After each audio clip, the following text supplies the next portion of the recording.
Okay. So thank you ladies for coming. I appreciate it. Don't be nervous. Thank you so much for having us. I'm so excited. You're welcome. So I want to get into before the company. What were you guys doing? Like, were you have professional careers? Were you stay-at-home moms? Like, what was the profession before the business? Well, I was a college student. I went to Fashion Institute of Technology in the city. I actually started a children's clothing line, but before that, I was a stylist assistant. Where I was working with celebrities and doing photo shoots and magazine shoots and traveling the world. And then from that, I kind of went into fashion corporate. And then from there, I started a children's clothing line. Also, yourself? So I started out working in corporate. I was working for American Express. Okay. And then I believe I worked there for maybe 6 years and decided that I needed a change. And so I went back and I got my master's degree. And I landed a job with the New York City Department of Education, and I was a classroom teacher. Okay, so that's like different dynamics for the two of you guys. Yeah, but you know what? It worked with me having the creative side in fashion and just coming from that area, and then her with the education. It was perfect to create like a fun place for children. Right. So was there, because you American Express and teaching, you're traveling over the world. Mm-hmm. Was there something that you didn't like about your professions that you can share? Well, for me, working at American Express, I would always say to myself, and I remember this conversation when you came to my job that day, and I was just like, he was like, I don't know how you can sit at a desk. Mm-hmm. You know, and I was just like, you know, I do want to someday own my own business, you know, to be able to call the shots, you know, so I don't have to be able to answer to anyone. Right. And then I knew that I eventually wanted to start a family. And so, of course, if you have children, the ideal situation is to be able to work for yourself. And for me, being in fashion, it was fun. Basically running all around the city, going to showrooms, pulling, working with celebrities and artists and doing award shows. Very fast paced, and I kind of wanted, when I graduated college, I wanted something that was more steady. Okay. Because I was just a stylist assistant at that time, and I was never home.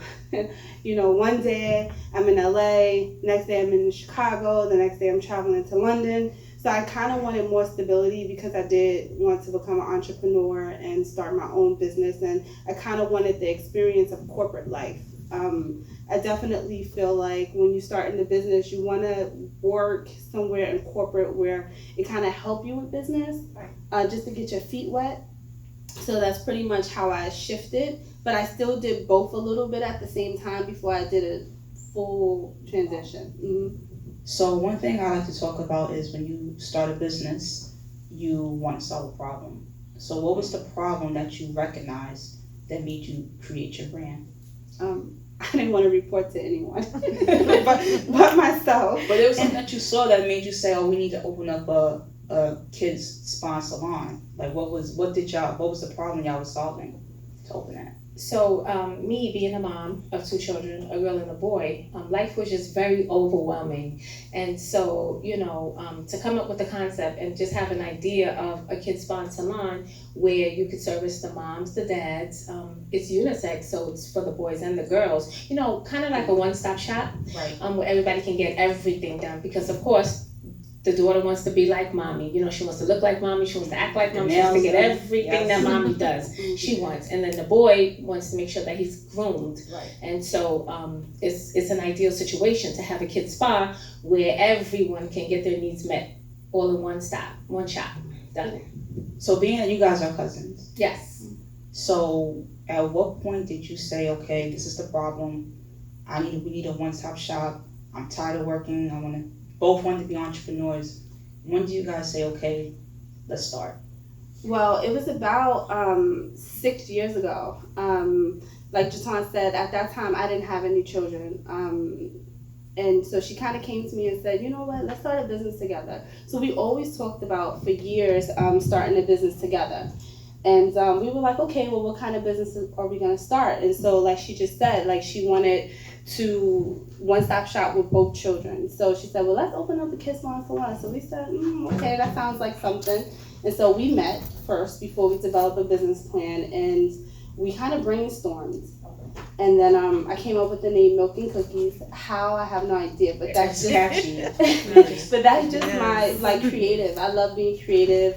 So I don't know, maybe I was craving it at the time. So I was like, and she was like, and we was like, that worked. Milk and Cookies, Kids Salon, and it's so funny how it just happened. It worked. And then from there we said, okay, well, we need a plan. So before we went to do a business plan, we kind of went to Staples, we bought boards, we basically did a vision board of what our business looked like from beginning to end. And then from there, we seeked out to do a business plan. And we find that was more helpful because we wanted to envision ourselves actually being there, being the customer. Like she said, she had children, so they were our muse behind the whole, Milk and Cookies brand. Not many kids spas and salons offer services for boys, so we wanted to be different. Which is why in our shop is very colorful. It caters to both boys and girls. You won't see a bunch of pink and purples. You'll see blues and greens and yellow and orange because we want boys to feel comfortable coming to our salon as well.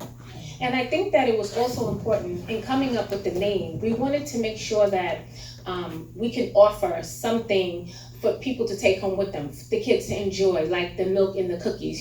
That's something that's enticing for the kids, because everybody loves a milk and a cup of milk and a cookie to go with it. Mm-hmm. So it was just, okay, you come up with the name, but also we give them the snack, the snack and the dessert to go. Yep. No, I love that. I shared with my class who wasn't here. I took my goddaughter there, her birthday, and her little girlfriends went, and they had like a beautiful time from the whole picking the nail polish color and the facials or something. She didn't want to do the facial, but then I was like, listen, it's part of the package. You're gonna get this facial.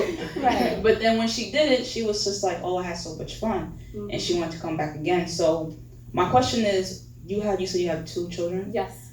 At the time when you started 6 years ago, were they like babies or were they fairly young?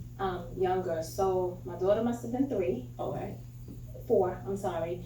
And my son was 7 at the time. Daughter 3 and my son was 7. And so my daughter, she would come to get manicures and pedicures with me. And so she would always want to get her nails and her feet done. And so I saw how the excitement, how much she loved it, and she loved to get her hair done.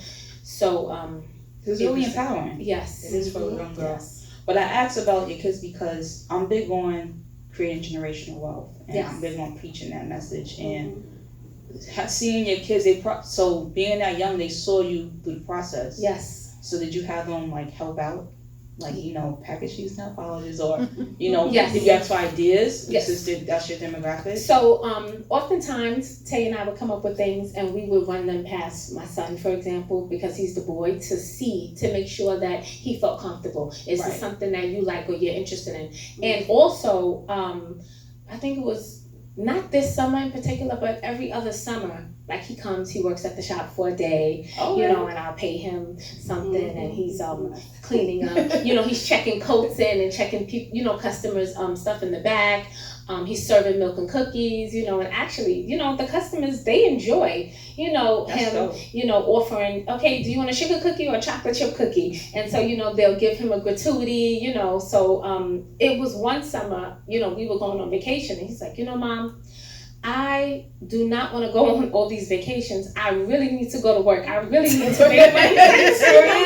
Yes, he really loved the idea of working. And for me, as a parent, you want to instill that in your children, so that they know you have to work hard for everything that you have. Nothing comes easy. Right. That's the best story I heard today. No vacations, Mom. No, forget Disneyland. Oh, and don't let us owe him because he'll be like, y'all owe me money. Yes, I didn't get paid today. I did 4 hours today, according to my calculations. No, that's really cool. So, did you have entrepreneurs within your family, or this is like brand new out the gate? You're learning as you go. Well, for me, I started a kids clothing line.